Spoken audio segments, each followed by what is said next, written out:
William Ruto ni kama tunaenda kuifunga hivi karibuni. Kwa hivyo iseme na adabu, polepole, unasema polepole. Sababu tunataka kukumaliza na kazi. Ile kazi tunataka kufanya from next year, wewe mwenyewe hata Gachagua alisema jana. Ati chenye Ruto atafanya for the next 1 year.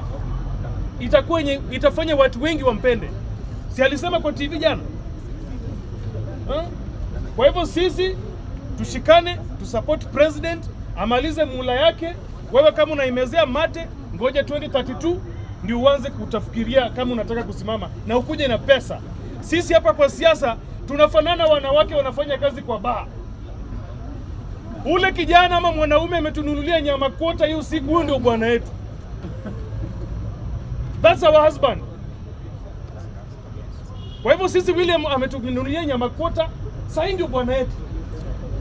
Mount Kenya tuliwapatia juzi support hapa 2017, 2018 na handshake.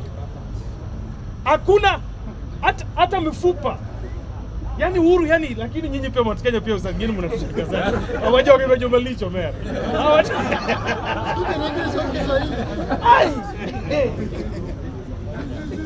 English Mr. Speaker, asante sana. Hiyo kitu nikifikiria nasikia uchungu sana. Thank you very much.